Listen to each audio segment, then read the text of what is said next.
76 Xingye Road, Shanghai, a historic building of global significance. Here, 100 years ago, a remarkable gathering took place, the first ever National Congress of the Communist Party of China.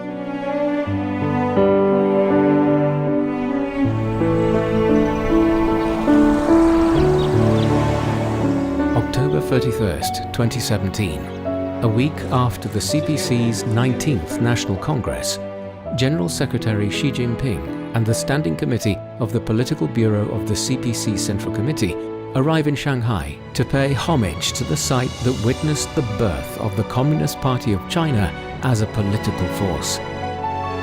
我自愿加入中国共产党。我自愿加入中国共产党。拥护党的纲领。拥护党的纲领。遵守党的章程。遵守党的章程。履行党员义务。 The sound of these oaths being resolutely reaffirmed touches the hearts of everyone present.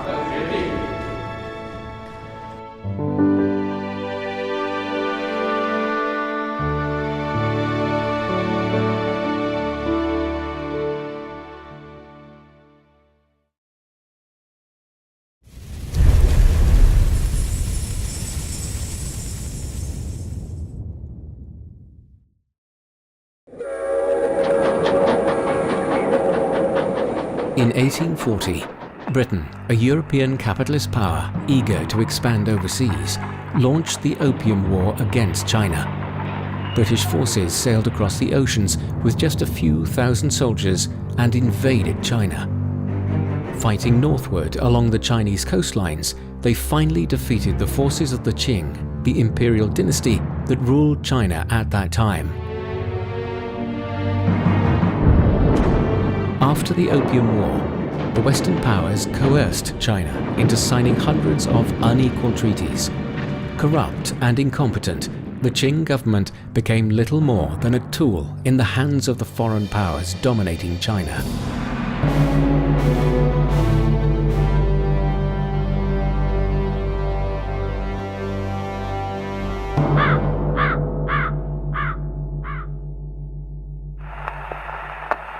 In 1901, the Qing authorities were forced to sign another unequal treaty, the Boxer Protocol. It compelled China to pay a massive indemnity to foreign imperialist powers that had invaded China the year before.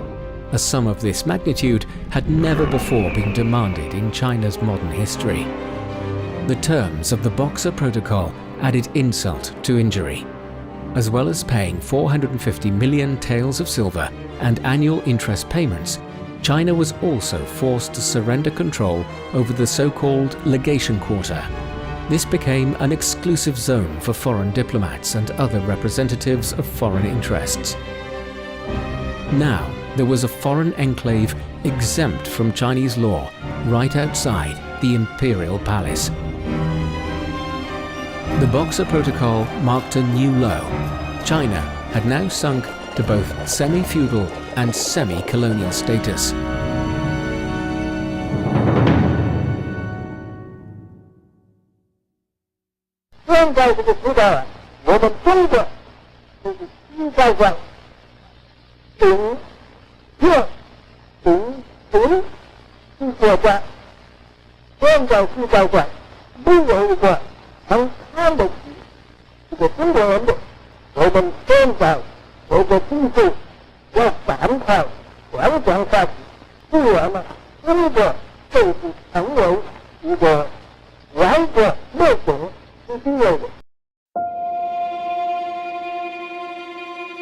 In 1904, a young man called Chun Du-xiu published a poem lamenting the state of the country in his own newspaper.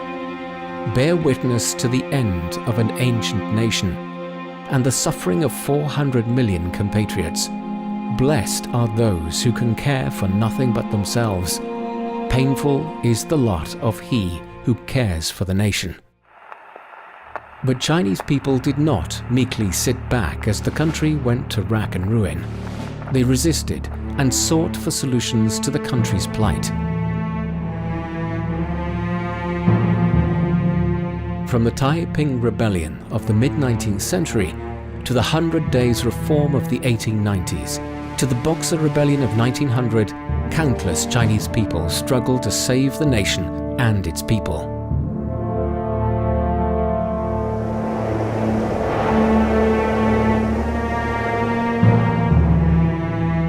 In October 1911, this struggle reached a pivotal moment. The Xinhai Revolution overthrew the Qing dynasty. At a stroke, over 2,000 years of autocratic monarchy came to an end.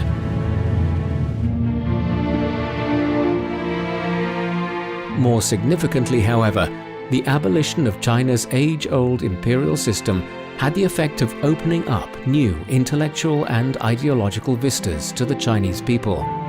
This, in the long run, removed barriers to the nation's development and liberated its potential. But the reality was that the 1911 revolution was not enough on its own to rescue China from the parlous state in which it found itself.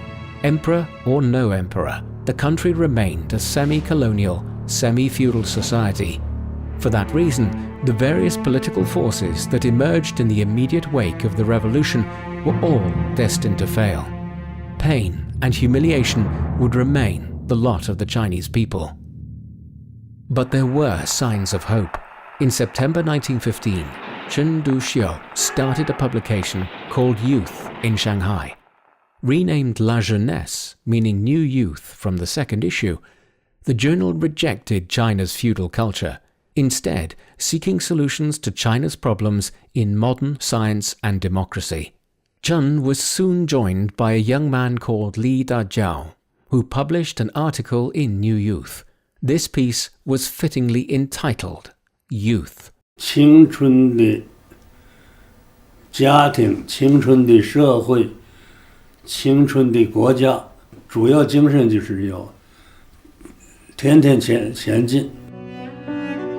In 1917, Tsai Yuanpei, then president of Peking University, appointed Chen Duxiu dean of the university's School of Liberal Arts.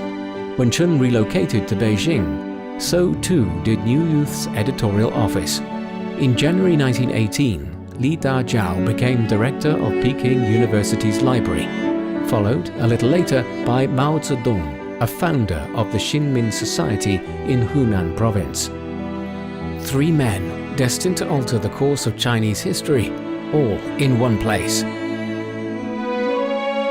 Thus, Chen Duxiu's journal began its close connection with Peking University, with regular contributions from rising literary star Lu Xun, as well as Li Dajiao. New Youth and Peking University more generally played the central role in the emerging New Culture movement.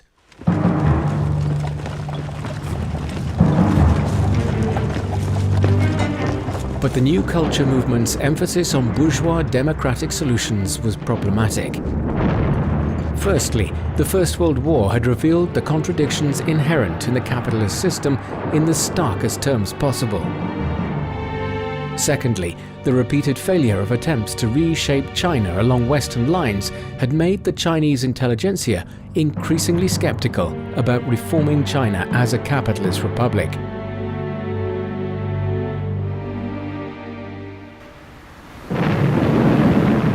So the success of the Russian Revolution of October 1917 introduced an ideological alternative, Marxism, that with its stress on anti-imperialism had special appeal in a China still at the mercy of the capitalist and imperialist powers.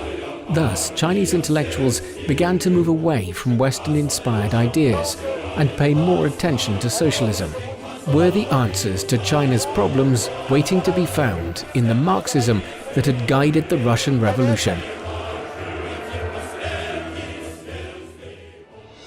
In fact, Li Dajiao himself was the first person to raise the communist banner in China in the wake of the October Revolution. Starting in July 1918, he published a series of articles on the October Revolution, like A Comparative View of the French and Russian Revolutions, The Victory of Bolshevism, and The Victory of the Plebeian, in which he hailed the world's first communist state as the revolutionary pioneer of the 20th century world, whose foundation heralded a new dawn for all humanity. He even predicted that one day the communist banner would fly over the whole world. The tilt away from the Western-inspired bourgeois political solutions intensified in 1919. Gathered together in Paris to negotiate the treaties that would formally end World War I, the Allies rejected China's reasonable request to end Germany's privileges in Shandong, proposing to transfer them to Japan instead. Under pressure from world powers, China's representatives were on the verge of signing the treaty. But when news of this latest treaty humiliation broke, the pent-up rage of the Chinese people erupted like a volcano.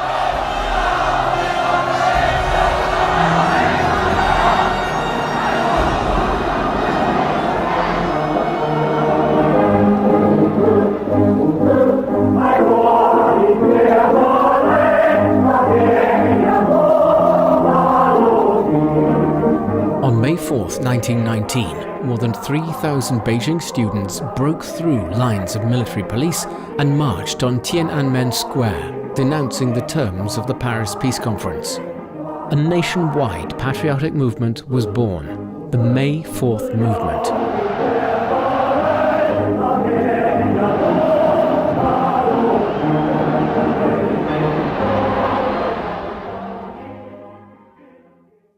The May 4th movement also marked the emergence of the Chinese working class as an independent political force. The Chinese working class, the proletariat of a semi-colonial and semi-feudal society, mostly comprised of destitute peasants and artisans. Prior to the May 4th movement, there were about 2 million industrial workers in China, laboring in conditions of unimaginable hardship and poverty. For them, extremely long hours, low wages, and poor working conditions were the norm.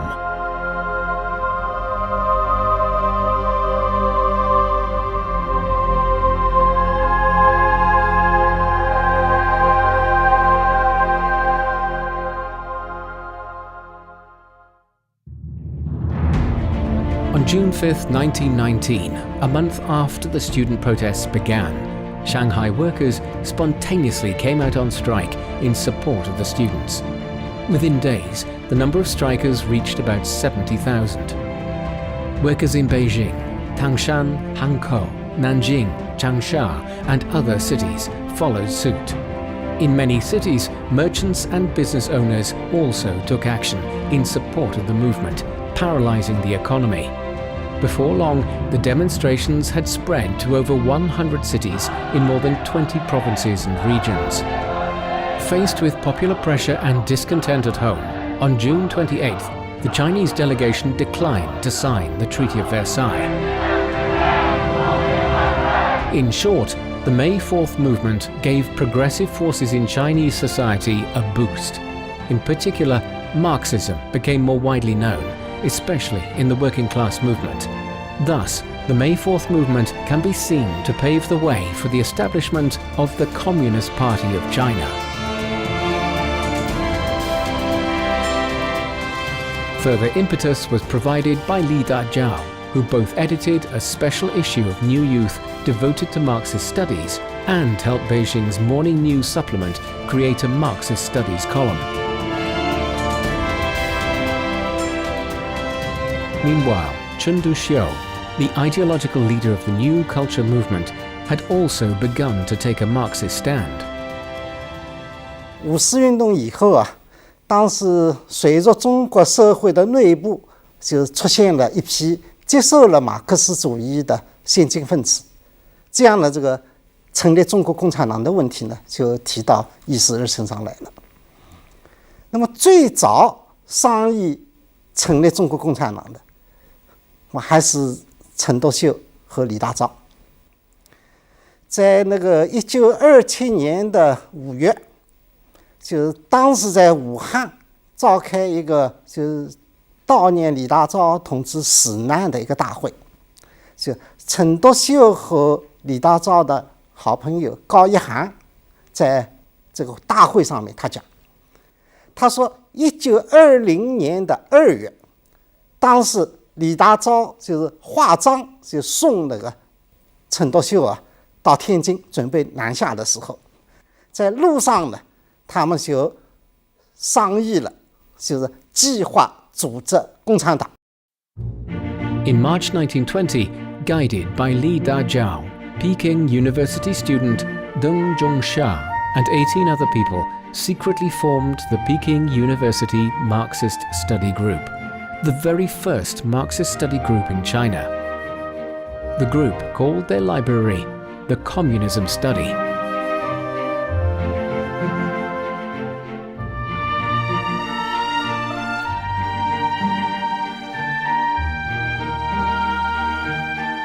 This was the first significant collection of Marxist literature in China. To this day, the Peking University Library possesses 8 books bearing the Communism Study seal.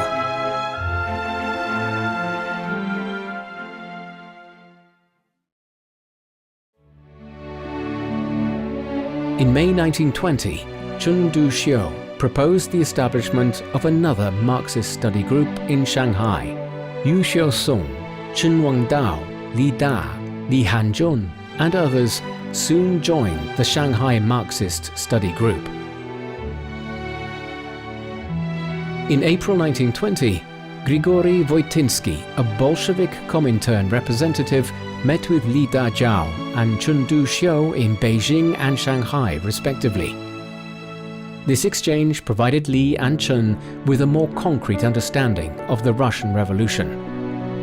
In correspondence, the issue of the establishment of a Chinese Communist Party was raised.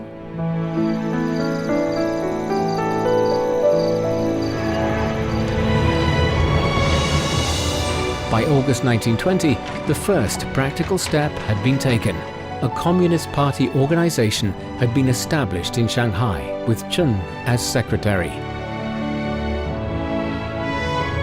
From then on, the editorial office of New Youth had another role: to lay the organizational foundations of the CPC.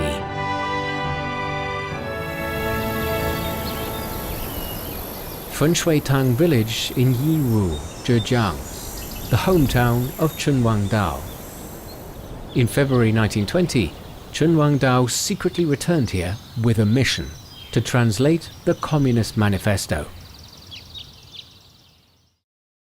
恩克斯讲过，要把宣言翻译成其他国家的文字是异常困难的。我父亲呢是搞语言的，就想到一个问题，他说中国的知识分子看得懂吧？如果不识字的，你读给他听，他听得懂吗？在这样情况下，他就花了大概是比平时多5倍的这个功夫，才把它翻译完成。In August 1920, the Chinese version of the full Communist Manifesto was published, a milestone in the history of Marxism in China.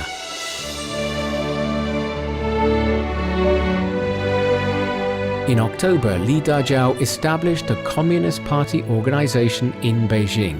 In November, it formally became the Beijing branch of the Communist Party, with Li as its secretary. 当这个陈独秀在上海酝酿建党的时候，他对这个党应该叫什么名称，自己没有把握，就写信给李大钊征询他的意见。李大钊说，这个党应该叫共产党，这才是第三国际的意思。On November 7, 1920, the Shanghai Communist Party organization launched a monthly publication called The Communist. The banner of the Communist Party had been raised in China.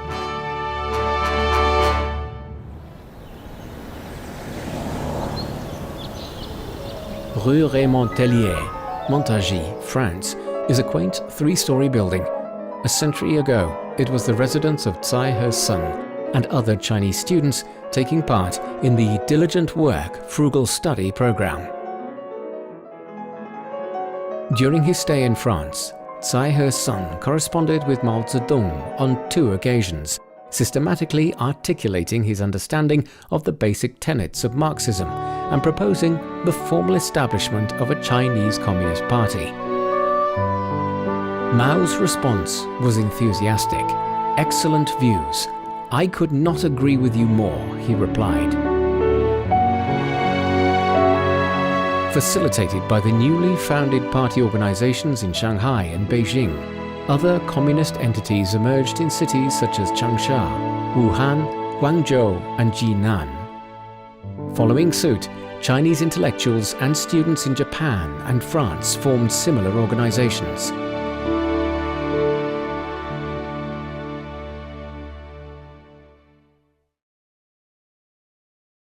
我父亲等于是从8月份去了长沙之后，就是21年，他是20年去的，然后就参加了学会。就在新民协会的同时呢，就各地已经开始建立共产主义者小组。听说当时湖南的小组是发展了5个党员，那时候我父亲还不是党员。我们学校的老师啊，都是第一师范来的，都是毛泽东的同学，都是共产党员。开会的时候就学共产党宣言，共产主义 ABC， 那都是自己把谣言演起出来的，那演得很差的，但是非常神圣。Now the stage was set for the first National Congress of the CPC.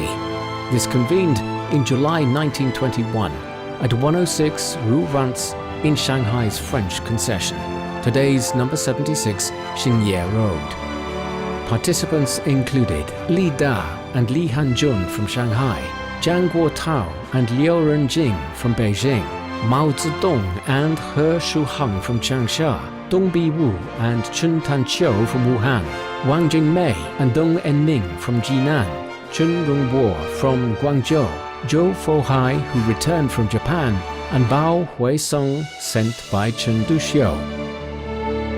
They represented over 50 party members nationwide. Marin and Nikolsky, the Comintern representatives, were also present.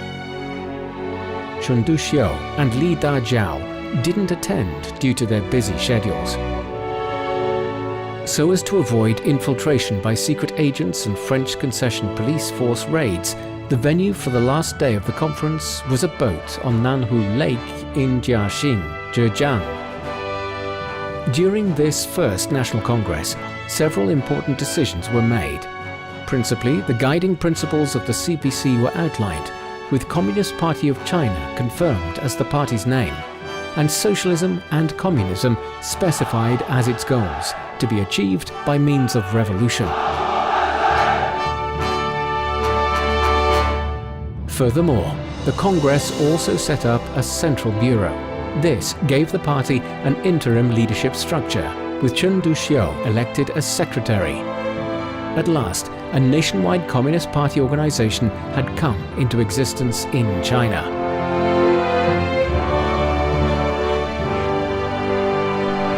In the decades that followed the Congress, some of the delegates like Mao Zedong and Dong Biwu went on to become senior party leaders.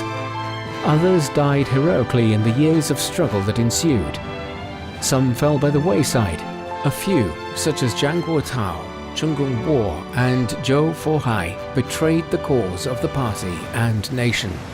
Great waves wash away the sand. It's precisely this process of continual renewal that has enabled the party to go from strength to strength.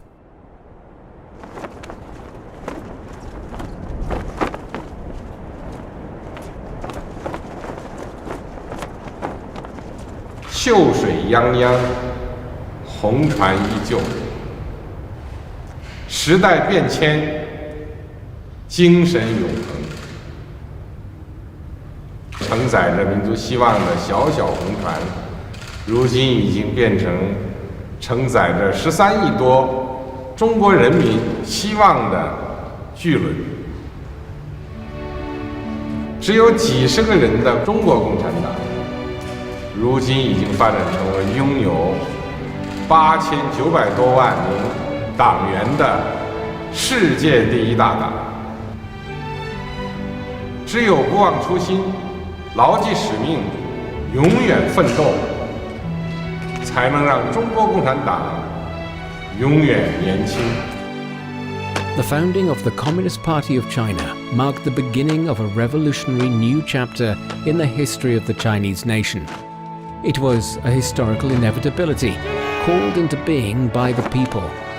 As the party of the most progressive class in China, the working class, the CPC represents not only the interests of the working class, but also the interests of the entire Chinese people and Chinese nation.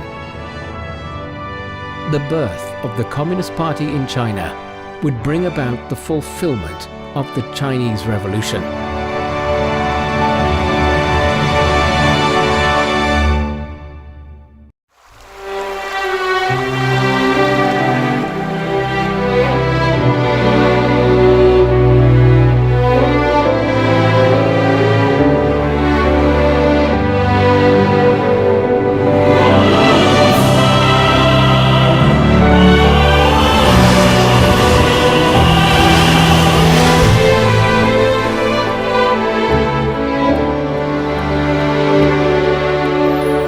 从长夜到日出，走过千山万水的路，每一步都是信仰足迹，烙印下新中国版图。从贫弱到富强，走出复兴，为业征途，每一天都有奋斗牺牲，只为人民拥抱幸福，凭着心中坚定信念，敢叫日月换新天，雄关漫道，风雨无阻，汇聚起中华儿女同向前。